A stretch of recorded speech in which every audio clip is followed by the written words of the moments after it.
Everyone, my name is Kirti and I am an assistant professor in ITM. Today I am going to discuss the concept of profit prior and after incorporation of a company, and this is one of the major concepts.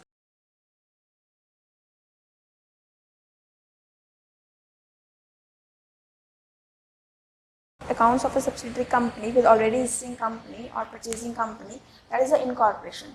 So in a layman language, we can say that, for example, there is a vendor who want to sell the business to someone, and I am a purchaser. I want to purchase particular business. I see that the business is more profitable, right, in future prospect. So I have two options. Like I have to purchase that business on immediate basis, or second, I have to make a company, register it, obtain a certificate of incorporation, then I transfer his firm into the company, right? So if you go with the second option, right, and the decision process, it will take around 2 to 3 months. After the 2 to 3 months, you again go to that vendor and said that now I'm interested to shift your business to my company, and the vendor said that I already sell my business to someone else. So what do you do, right? So generally what the people do, they start their business, they operate their business. Along with that, they start the registration process, right? So whatever the profit we earned, that has been divided into two parts. Profit prior incorporation and profit after the incorporation of the company. So what is the profit prior to incorporation? Profit prior to incorporation is the profit earned or loss suffered during the period before incorporation. It is a capital profit and is not legally available for distribution as dividend, because a company cannot earn a profit before it comes into existence. Profit earned after incorporation is revenue profit, which is available for dividend. Means whatever the profit you earned before the incorporation of the company, that profit transferred to the reserve and surplus under capital reserve, and that is not the free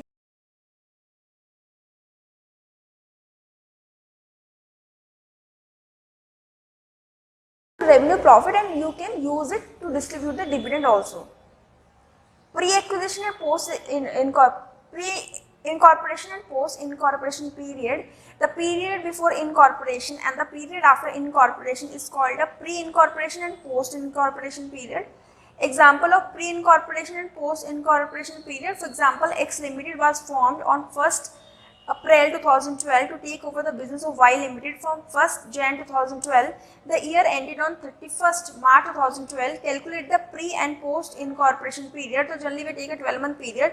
So as we can see, the company has been incorporated on 1st April 2012, but the X Limited already acquired Y on 1st Jan 2012. So Jan, Feb, March belongs to 3 months period. That belongs to pre-incorporation period, and rest of the 9 months belongs to that post-acquisition period. Pre-incorporation and post-incorporation profit.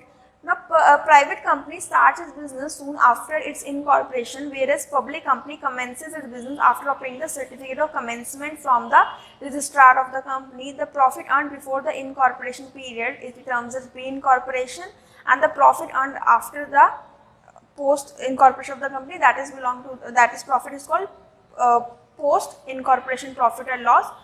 And the profit earned is considered as capital profit. Whatever the profit earned in pre-incorporation period, that profit is called capital profit, and that has to be transferred in capital reserve account. In case the company has to suffer loss, it has to be treated as capital loss and it has to be transferred to the goodwill account. Now whatever the profit earned by the company after the incorporation of the company, that has to be carried forward in profit and loss account, that is your revenue profit. Now steps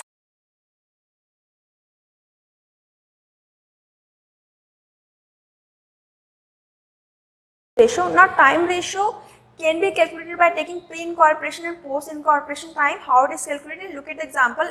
If we take the previous example, first 3 months belong to the pre-incorporation period and rest of the 9 months belong to the post-incorporation period. The ratio between pre-incorporation and post-incorporation is 3:9. It is 1:3.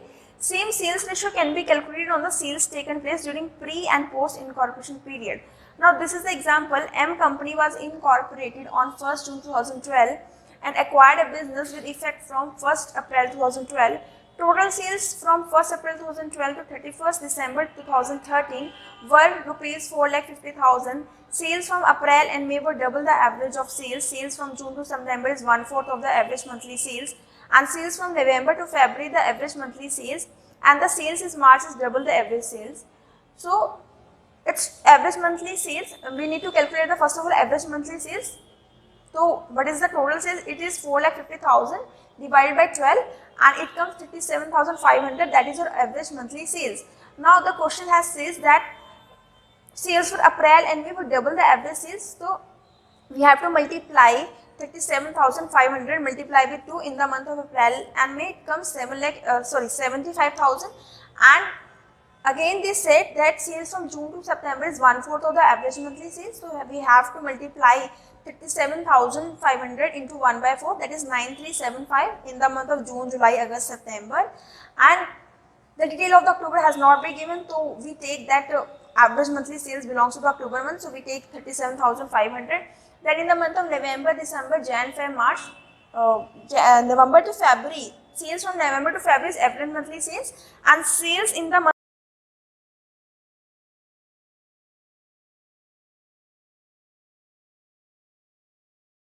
of March, it says that it double the sales, multiply with 2, it is 75,000. So, what is the pre-incorporation sales and what is the post-incorporation sales? So, we have to look the first of all what is the time period. So, it says that company has been acquired on 1st April 2012, but it is incorporated in the month of June, 1st of June. So, it is 2-month period. Right, so pre-incorporation period is 2 months. So the pre-incorporation sales is 75 plus 75, it is 1,50,000, and post-incorporation sale is rest of the sales belong to the post-incorporation, that is 3 lakh. So what is the sales ratio? Is 1:2.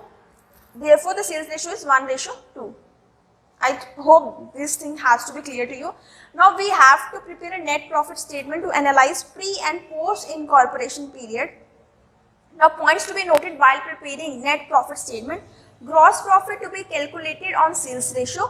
Now divide all standing expenses or fixed expenses on time basis. Now time ratio belongs to the fixed expenses, right? All the fixed expenses has to be calculated according to the time ratio, and sales ratio belong to the variable expenses. All variable expenses has to be calculated according to the sales ratio. Now whatever the fixed expenses is salaries, rent, printing, stationery, telephone charges, postage, telegram, general expenses, depreciation, administration expenses, audit fee, these are the expenses comes under fixed expenses because rent is not changed. If this is a normal period, rent is 15,000. If there is a Diwali period where the sales go boom, rent is again 15,000, right? So these are the fixed expenses and variable which vary according to the situation and according to the condition of the market. Whatever the variable expenses is, carriage outward, advertisement, sales and salaries, commission, brokerage, bad debt, etc. Salary of partner, interest on purchase,